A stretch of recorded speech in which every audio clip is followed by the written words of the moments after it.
We're live once again with The Dictators. I'm delighted to be joined by my co-host and co-creator of this stream, David Dabata, and he has just recovered from his deathbed or near deathbed. So I'm delighted to see him back here in the flesh with something akin to a voice with which to express his strident and unfortunately mostly correct opinions, mostly correct because he's been saying what kind of a world we would end up in, and here we are.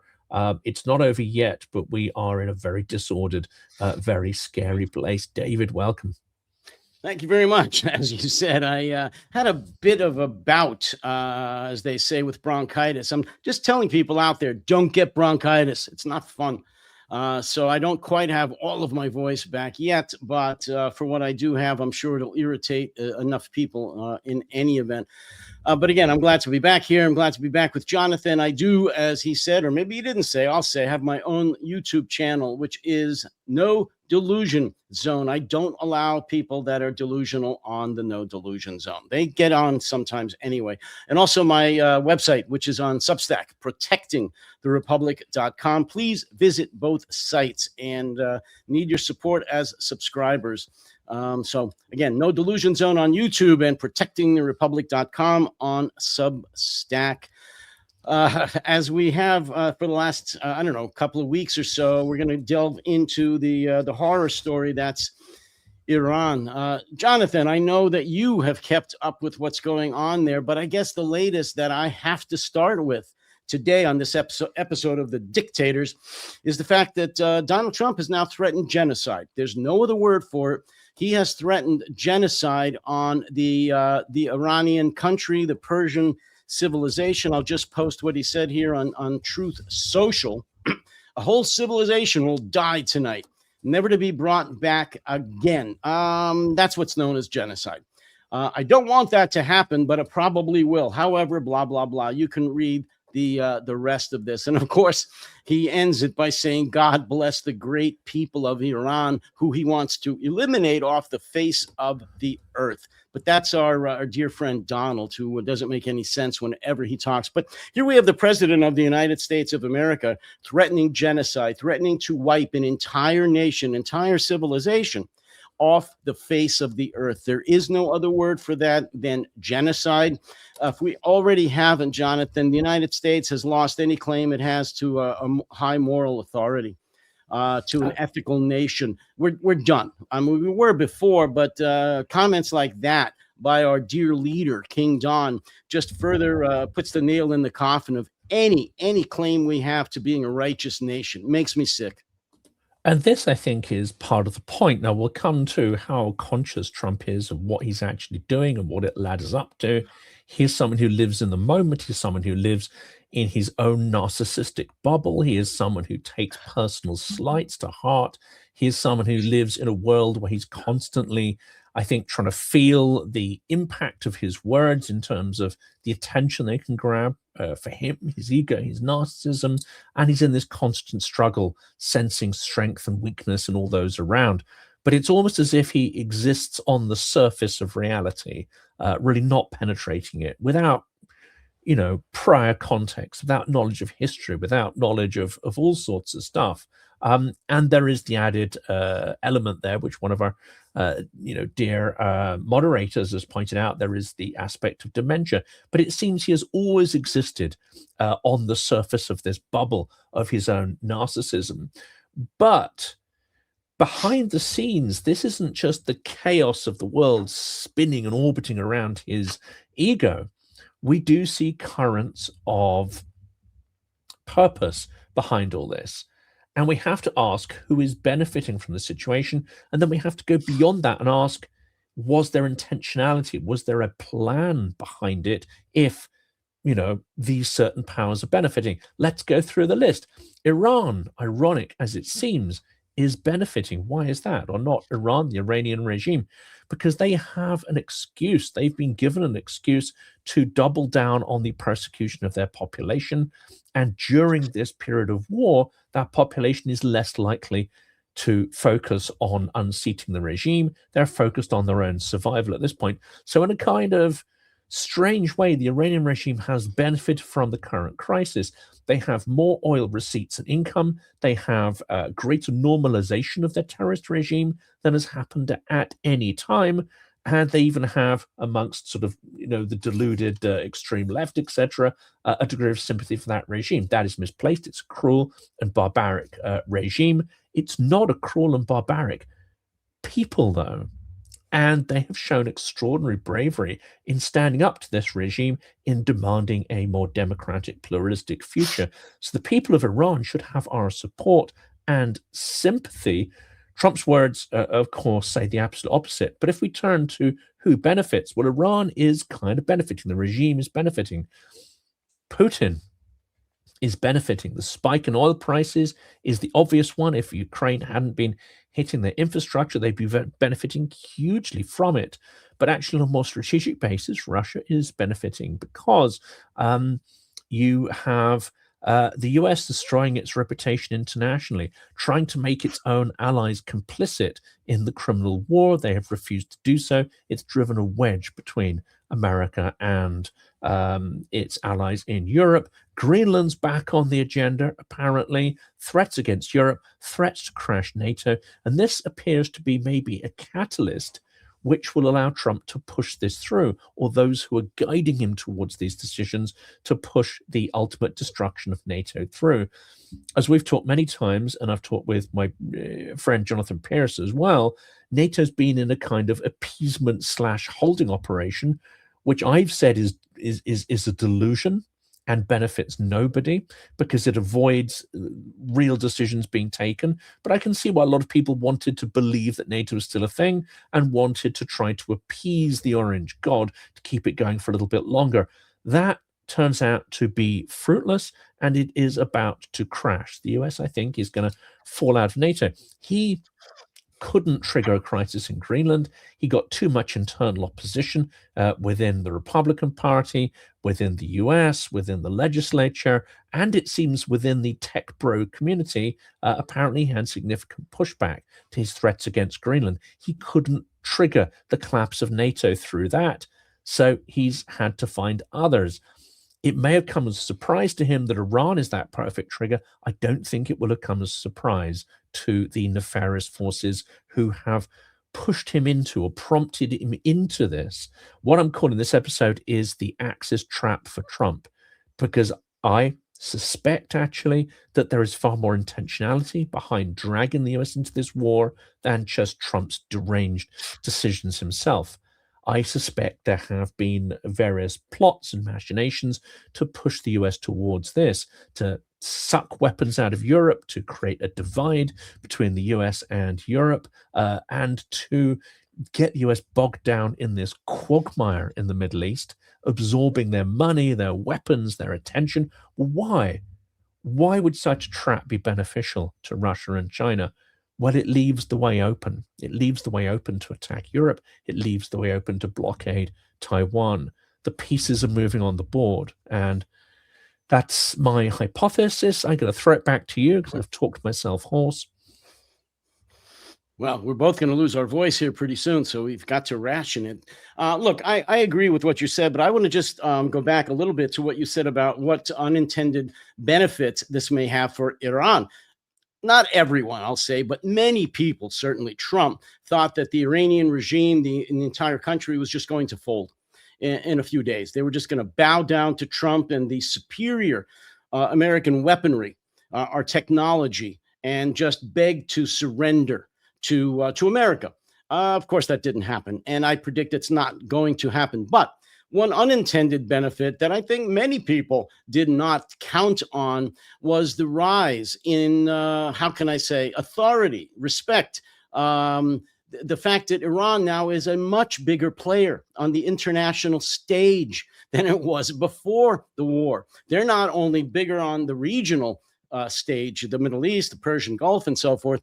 They are now a player on the international stage. Why? Because they've stood up to the great Satan and the little Satan, both Israel and America. All they have to do is survive. They've not only survived, they've lashed out. I won't say they've thrived, but they are still attacking Israel, certainly, and other nations in the Gulf state, as well as American facilities in the Middle East, in the Gulf state. So a very big unintentional consequence for Iran, aside from the fact that they're now making more money on their oil than they did before the war, is that they are now a bigger player on the international stage. I won't say they're respected. They have a horrible regime. They have a dictatorial, violent, repressive regime. But because of their ability to withstand the attacks by Israel and the United States, their prestige in terms of a nation has come way up. I don't think anybody predicted that. You mentioned the players in the background that are working to destroy our relationships. NATO, for example. Here's one of the best friends of both you and me, J.D. Vance, with another friend, Orban. He's there right now trying to shore up support for the upcoming election in Hungary, which is very close, by the way, for those who may not be following it. Orban has a chance of losing. And I believe he's been in power, Jonathan, was it 16 years?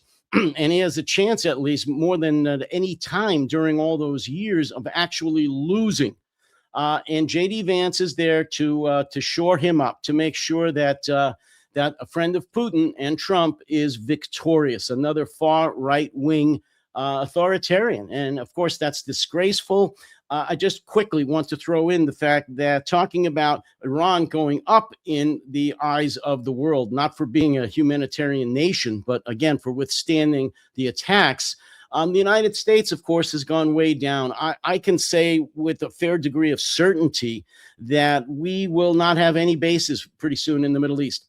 All the work that we've done over the decades to produce goodwill and to support our allies in the Middle East, and by pouring billions and billions of dollars into infrastructure, I believe is all going to be washed away very, very soon. And we probably won't have any footprint at all, or very, very little, very soon, in the Persian Gulf, or the Arabian Gulf, however you want to refer to it. That's a tragedy on a whole different level. And, all these, MAGA claims that Trump is playing 4D chess, which of course, BS. he's not. He can't play checkers. Come on. He can't play checkers, let alone normal chess, etc. But it shows how far the mighty have fallen. We've gone from Nixon in China, which perhaps is one of the heights of not just the craft of diplomacy, but also long-term strategic thinking in the 1960s. Realizing that you don't want to be tackling China and Russia, two fronts of the Soviet Union, so you peel China away and you essentially try to craft an ally in the way we crafted an ally out of Japan. Well, it hasn't quite worked that way, but that certainly is the height of diplomacy. Fast forward, 60 years or whatever it is. How long is it? 80? Well, no, not quite 80 years. Yeah, fast forward 60 years, we have Vance in Hungary. Hungary, the poorest and most corrupt country in the European Union by a long chalk. It didn't have to be that way. I mean, Hungary has a tradition of high-end engineering, manufacturing, sophisticated architecture, culture, etc. It could have been one of the leading economies in Europe. It could have been on an extraordinary trajectory in the way that Poland has been. Why not? All the elements are in place for that economic miracle. But no, they elected a kleptocratic, Kremlin-friendly toad who has stripped that country of its opportunity and potential for the present. And here we have the US toadying up to the toad. The Hungary, which essentially is a Kremlin asset in Europe. I just find this extraordinary. I mean, not only is there not 4D chess taking place, it seems that every move that is being made is expressly designed to degrade the US in the eyes of its allies and degrade its capabilities diplomatically, strategically, militarily. I agree with you. And as you and I have discussed many, many times, including just off air here today, Donald Trump doesn't have either the strategic or the tactical mind in order to coordinate what you've just said, which is to further be a conduit for the disintegration of the United States power in the Middle East, for the disintegration of NATO. He doesn't have the ability to do that. And when I hear talks of 4D chess, it just makes me laugh. That's all. I can't get sick or nauseous. It makes me laugh because the man, has some serious mental deficiencies way before he ever developed any cognitive disabilities, including dementia. But there are people, and we've talked about this, that surround him that absolutely are smart enough and devious enough and evil enough to be working with Russia, to be working with the Kremlin, to be working with China, to be working with Orban, to coordinate all of this behind the scenes. And I totally believe you, Jonathan. I think that this is, and this is not a conspiracy theory. It's not that hard to figure out. This is something that has been coordinated to to destroy America's prestige, their power, their honor, their trust in the Middle East and in Europe, basically to isolate the United States. So Russia can do what it wants to continue in Ukraine with no support from America. For China, not so much to invade Taiwan. I actually don't think that's their main goal right now. China is and always has been about business, about keeping things flowing. Going with the flow so they can become richer, so they can control more of the pie. They don't want to destroy the international economic system. They want to keep it. They want to be on top of it. So they're not there to destroy it. I'm not sure they want to actually keep it exactly the way it is, because a free and level playing field doesn't exactly. Oh no, fully no, I'm benefit not saying that them. at all. But if they destroyed it, then there would be no economic system to be in control of. They want to mold it to what they want, which is China being in control. But the fact of the matter is, they want an international economic system because they want to control it. They're not against internationalism in the way that America First is, and all the loonies here in the United States, where we want to build a wall around ourselves, thinking that we don't need anybody. What did Trump just say again for the millionth time? We don't need your oil. We don't need anybody. Okay, so why are we bombing the hell out of drones? Well, why are we bombing the hell out of Iran? Why do we need Karg Island? Why do we need anything then? No, it's insane. There are people in the Trump administration all around him that are, I believe, coordinating with the apparatchiks in the Kremlin, in Beijing, and elsewhere to try to destroy America, period. And certainly to destroy our relationship with NATO, Ukraine, and basically our allies all over the world, including Asia. I think I got a slight dissent because I kind of suspect that Taiwan is not off the table. I think, though, it's not off the table. I agree. What they've seen, though, is that a land-based invasion, and actually if the US does go into Karg Island or other places, because it's not by no means given that that's going to be the only target. And in fact, just doing that as a target perhaps makes no strategic sense whatsoever. We'll turn to that in a minute. We'll turn to the purge of the US military. I can't believe we're not talking about sort of China or North Korea here, but there is a purge underway of the US military.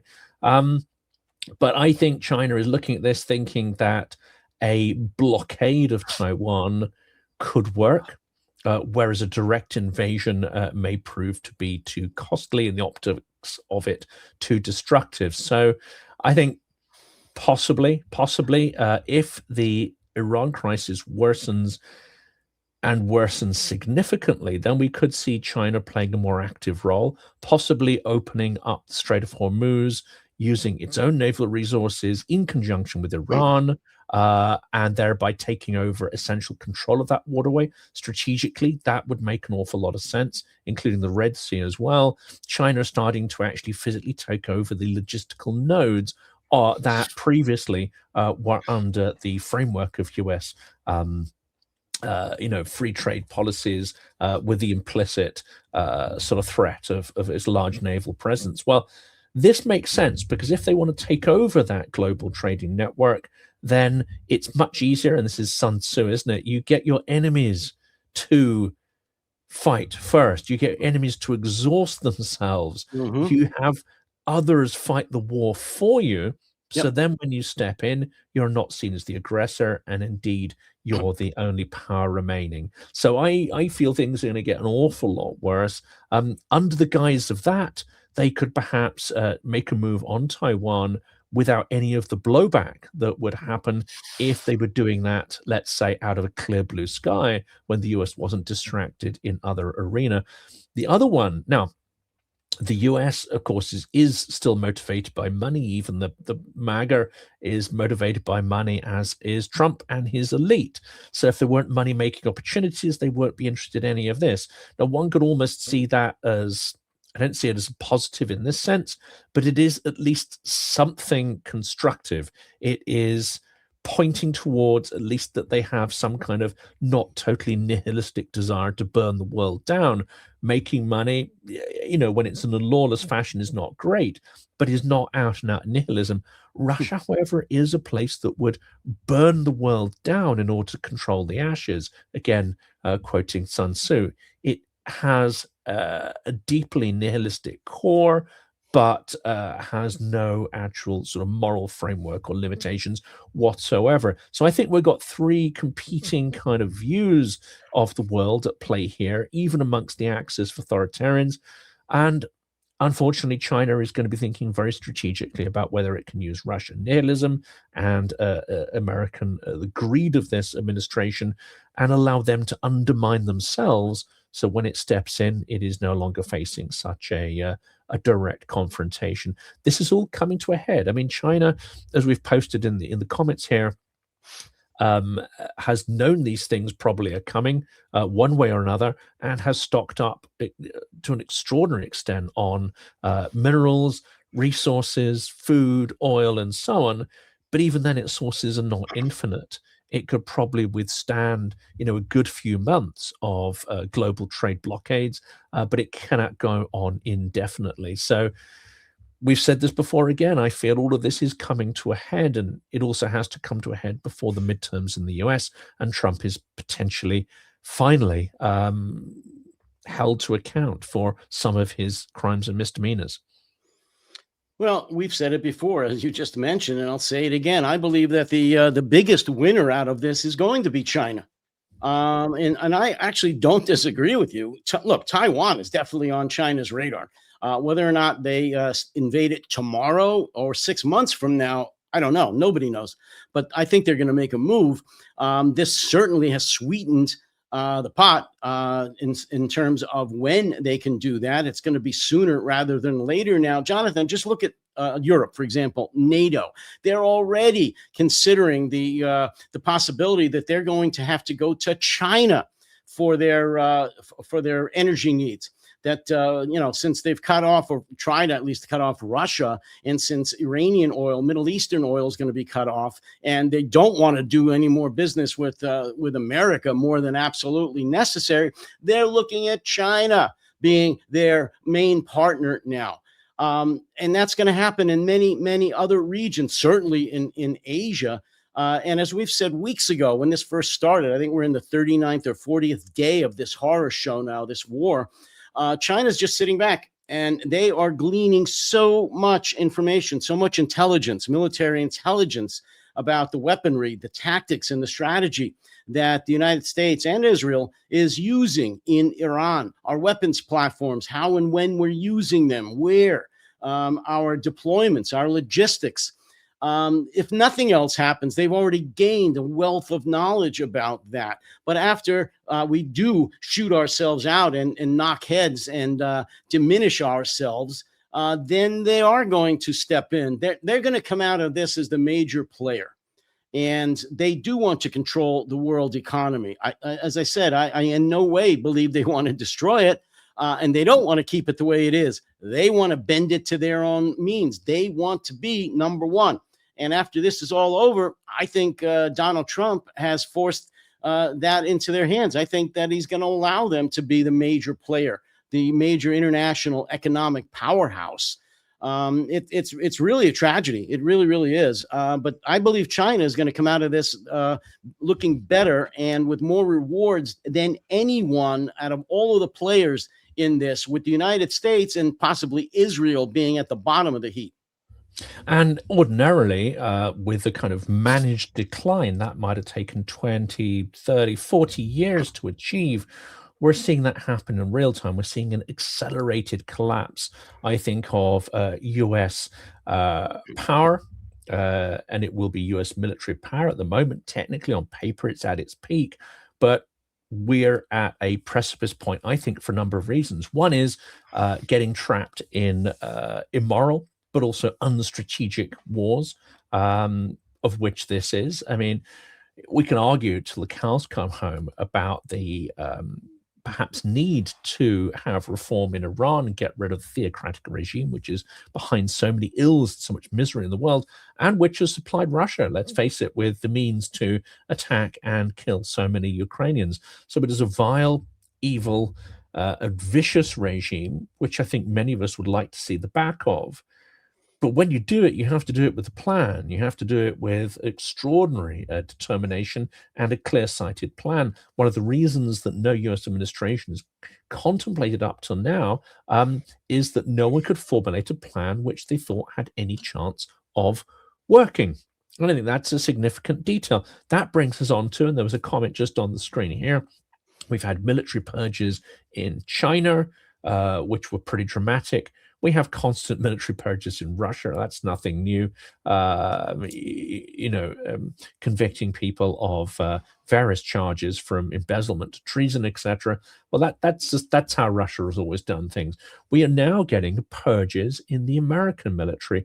What do you know about this? And is it because there is growing disquiet at, one, the lack of plan, two, the risk of actually being given orders that are downright criminal? It's a great question. It's something that needs to be addressed. It doesn't get enough attention. It's a couple of things, Jonathan. Originally, way before the war in Iran was even contemplated, or at least put into action, the reason that the purges started here in the United States had solely to do with racism. I'm sorry, but look at it. Who were the people that were originally purged? They were black generals, black officers, and they were immediately removed, or women, or women. So many black officers, generals, and many general flag officer females, women, were purged, were removed from the roles immediately. After that, it was also the JAG officers. Hundreds of judge, advocate generals, lawyers, the military lawyers, were also fired or reassigned.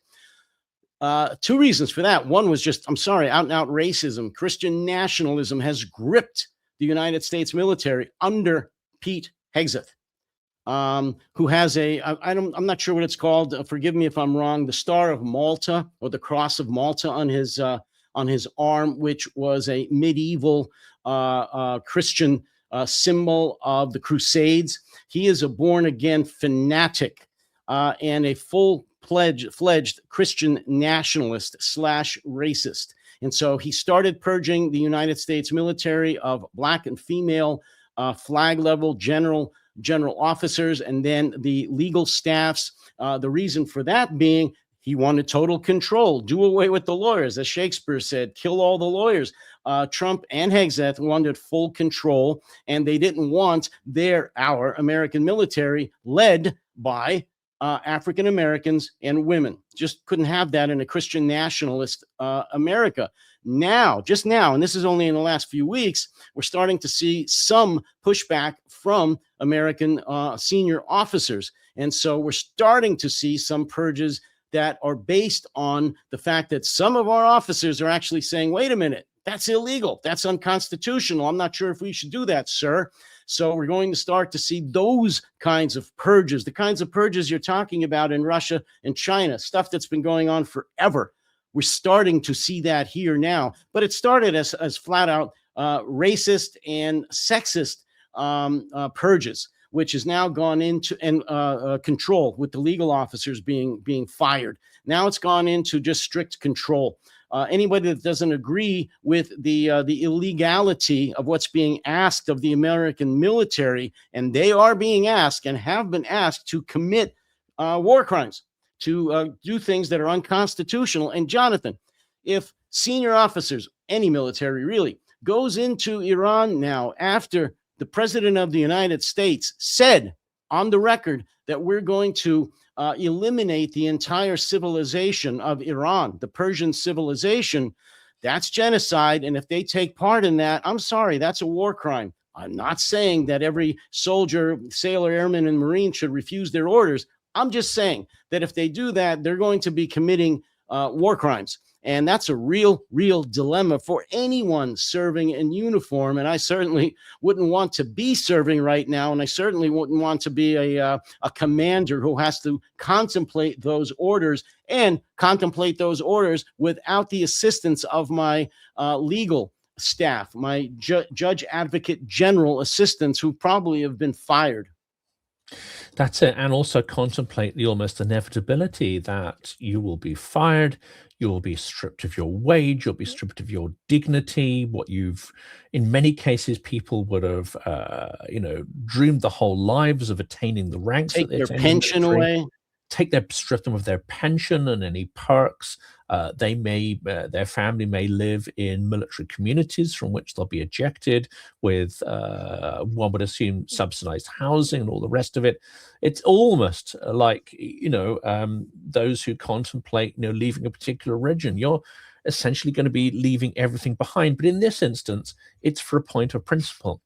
And that point of principle is embedded for many people, I think, in the reasons why they joined the military, Yes. the reasons why they take pride in the military, that very understanding that they are representing not just the people of the United States, but the values that it supposedly enshrines. For some people, that will become an almost impossible dilemma to square. Absolutely. And again, I would not want to be in the shoes of the commanding officers, certainly the commanding generals, those that at the theater level that actually have to implement these orders coming down from Washington to invade a country, to commit genocide, or to just slaughter people, bombing the bridges and bombing all of the power plants that Trump has threatened to do, whether or not they actually blow up the entire country, are war crimes, major war crimes in and among themselves. And I know there's tens of millions of Americans that are saying, yeah, do that. We should have done it before. Kill every last Iranian. Well, I heard the same thing in Iraq. Kill all the towel heads. All the horrible things that you hear. They're subhuman, blah, blah, blah, blah, blah.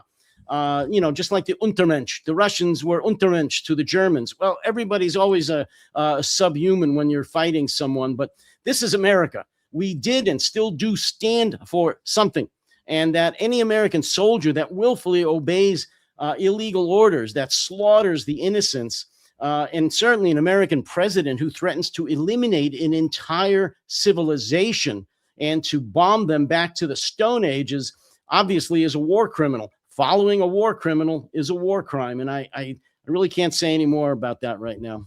And the latest post is extraordinarily deranged. I find it difficult to understand how, well, we talked about this yesterday, and we're going over the same ground. I find it difficult to see how anyone can see that latest post and think that it is not befitting of the office, whether they support Trump or not. Look at that and see that as normal and reasonable and okay, when the last two tweets are extraordinarily deranged, contain incredible threats, threats to commit crimes that are against the Geneva Convention and the conventions of war. There must be some in MAGA circles thinking, well, I'm normally with this guy, but yeah, he's going a little far. My question is, how far is too far? How much is too much? At what point do people say, I was okay with it up to now, but nope, this is it. This is a red line for me. I'm done here. Well, I'm tired of people, American politicians, Jonathan, saying that behind closed doors, they're really upset. They're really pissed off. They're really disturbed. I'm sick of it. They need to come out in public and say, 25th Amendment, get rid of this deranged son of a bitch. He's crazy. He is driving this nation to ruin. He's already done it, but we need to get him out of here before it gets any worse. He's also going to drive other nations into ruin, physically by bombing them like we are, but also economically by forcing recession or depressions in some countries based on his insanity. No, I'm sorry. The MAGAs that are behind the scenes saying, oh, we're very worried, need to get their shit together and say it in public and vote to get this asshole out of office. I can't say it any stronger than that. This is unbelievable. This is the worst nightmare I could ever have imagined for my country.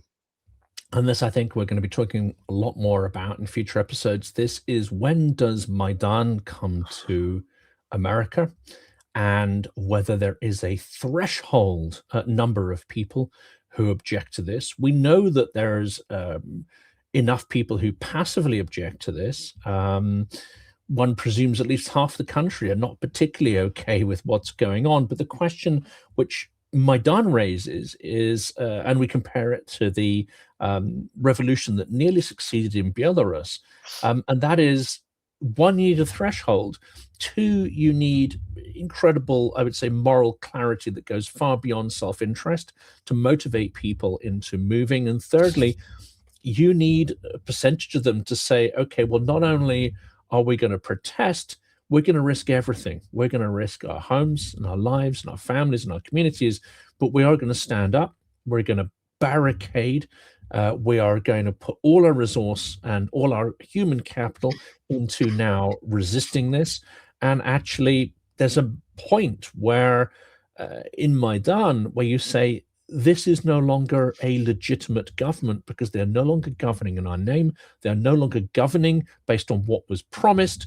They are no longer governing to the interests of the country or governing towards its future interest. But in fact, they're doing everything possible to denigrate and tear it down. At some point, there has to be a Maidan moment. And if there isn't, it suggests to me that this is deeply worrying if people are not prepared to finally take to the streets and actually start to declare this regime illegitimate. Let me tell you, Jonathan, why I think we're very, very far from that point, because when I speak about what we're speaking about here today, and I just talk about the facts about what Donald Trump has said and done, I get so many comments calling me a communist, calling me a fascist, calling me a traitor. And it's not just one or two, and it's not just some bots. As I say ad nauseum, there's tens of millions of Americans who have that opinion, who think Donald Trump is on the right track, that we should have been doing this all along for many, many years, that we've been a patsy, a chump, that America's always been taken advantage of. We've been too nice. And as Pistol Pete says, we shouldn't give our enemies any quarter. If they surrender and put their hands up, we should mow them down. If they kneel down in front of us, we should shoot them in the head. We should go back to medieval times. America's been too nice. And about half the country supports that.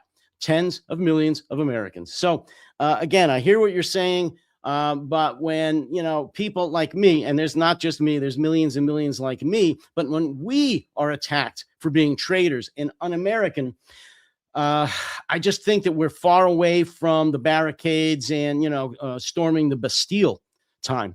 I wish we were there today, and with my strained voice, I will keep yelling from the rooftops, me and Malcolm Nance and millions of other Americans that are just sick to death of this and that are real Americans. But when it's going to change, when there's going to be some substantive action, I don't know, because the Republicans, I believe, are going to control the elections in November. They're not going to cancel them. They're going to control them, meaning they're going to put the DHS and the police and the feds around all the polling stations, intimidate voters, arrest potential voters, and worse, when it's all said and done, the Republicans, MAGA, will count the ballots. And if you count the votes, it doesn't matter how many people vote, you win. I'm just trying to get a comment actually into the comments here without YouTube rejecting it. Whoa, okay. It's one of them's got through finally. I've tried about 6 variations of this. Apparently, it thinks anything that even vaguely suggests resistance to authoritarianism is spam. Apparently, it really doesn't like my comments here, but I've managed to sneak one through. We're at a dangerous point here, and I think it's on a geopolitical level as well as a domestic level. I had a conversation earlier. I mean, there'd be a lot to disagree with, but I had a conversation with Joe Linsley earlier, which is going up tonight on the channel. Where we agree here is that this Iran crisis should be a catalyst for Europe not to participate and become co-conspirators with Trump in this illegal war, but it should become a catalyst point for Europe to say, we're not going to join you in the war in the Middle East, but we are now going to defend European sovereignty, Yes. which means putting troops into Ukraine, on to say border duties to liberate Ukrainians from there, embed them with unmanned systems to learn the lessons, to put a battalion of European troops in Lviv, even just symbolically to say, we're here, and maybe start planning to close the skies over Western Ukraine. And even though Ukraine's doing an extraordinary job at that, just symbolically contribute to that effort. This should have been the catalyst point for Europe to say no to your Middle East war, but yes to the defense of Europe. We are now waking up to defend ourselves, our sovereignty, our territory, our interests, our values. Thank you, Mr. Trump, but we have a fight on our hands. And that, to an extent, he might not have liked that, but Trump reacts to strength, Russia reacts to strength, China reacts to strength. Well, this we should have been haven't used this. The Iran war, instigated by Trump and Trump alone. Well, no, Netanyahu calling the shots for Trump, but Israel and Trump. This should have been a clarion call for Europe, NATO, and the EU to do just as you said, to do one of these, or as my Italian family likes to do, one of these to Trump, okay? And say, we're done. We are done. And then do exactly what you said. But I would go one step further, not just send a tripwire amount of forces, a battalion or a brigade to Ukraine. Send them what they need. Send damn forces. Find out what they need. First of all, close the damn skies over Ukraine. Just do it. No fly zone. Do you think Russia is going to attack all of NATO if there's a no fly zone over Ukraine? No. Putin's going to go away with his tail between his legs because he's a cowardly son of a bitch. Yeah, Close the skies over Ukraine. The Baltics. He might think twice about making further moves on Europe. I mean, this is exactly. And again, I understand the whole tripwire thing. Fine. Instead of putting a battalion there, put a damn division. Get 5 countries to put a division or more in eastern Ukraine and say, okay, you've got X amount of time to get all of your troops, get your ass out of Donbass. And they'd probably be happy to do that at this point, the Russians, and just have the NATO troops keep moving a little bit eastward after the skies are closed, and no missiles, no rockets, no drones come into Ukrainian airspace. And then see what the Ruskies do. I know what they'll do. They'll go, do svidaniya, and they'll head eastward back into their motherland. They'll recalculate the benefit versus the cost, and they'll conclude that they do not have the resources to push further, to push into Europe. Europe's waking up. They've missed that window. But no, we haven't done any of these things, and we continue to exude and NATO has to start doing it. Has to. I'm sorry. I know I'm getting emotional here, but it pisses a subset of NATO. NATO is done. We're going to cover that tomorrow because Trump's most recent comments suggest that finally what we've been predicting for the last 2 years is that NATO is a hollow zombie organization. Finally, I think that that may be brought to light. Not a surprise to us, but also it should trigger a whole set of responses from Europe. Let's see if it does, because if it doesn't, my goodness, one of the first acts should be to send Mark Rutte packing. He's useless anyway. He's a Trump toady. Since NATO's useless and doesn't exist, bye-bye, Mark. Das Vidania. Yes, it was a terrible mistake in hindsight, actually having him appointed. I always thought it was disgrace, a terrible move and a disgrace, and he's the wrong person. I can see why they did it, but it speaks to weakness, it speaks to appeasement, it speaks to delusion and the failure to have any kind of strategic purpose or backbone or to make difficult decisions. But that's the inflection point we are at with our domestic politicians. But now all of this happening should be a trigger to finally pull their heads out of their butts and do what's right. I don't hold out any hope that they will, but this is what we're saying must happen. Let's continue that tomorrow, because I think the collapse of NATO and the impending land assault, things will become a lot clearer in the current days about where this is heading. For today, though, that's probably all we got time for. Yeah, I agree with you. And look, folks, we, meaning Jonathan and I and others, are not going to stop yelling and screaming and saying what should be done. Whether or not it's done, that's not our problem. But we're going to tell you what we think should be done based on our experience and the information that we have. Because things are just in a very, very dark place right now. And I'm talking in terms of what's going on in Iran, what's going on in Europe, the UK, and certainly here in America. We're not going to shut up. So hopefully that's okay with you. If it's not, scroll, keep going. Internet's a huge place. But if you do like to hear what we're saying, we would love to have you back and subscribe. Also, my channel, No Delusion Zone, go there on YouTube and subscribe as well. So I'm going to go now because my voice is about our voices are both packing in. I'll just say a quick thank you to everyone who's added helpful comments today. We've had no trolls, which is fantastic. We've had some brilliant comments, and we've had our fantastic moderators keeping an eye out for that well. Thank you. Cheryl, BME, Radical Eye, Vigga Holmson has joined us. We've had some great people on that stream today, as well as Mythic Plague and others. Thank you all so much. Thank you. Bye-bye. Take care.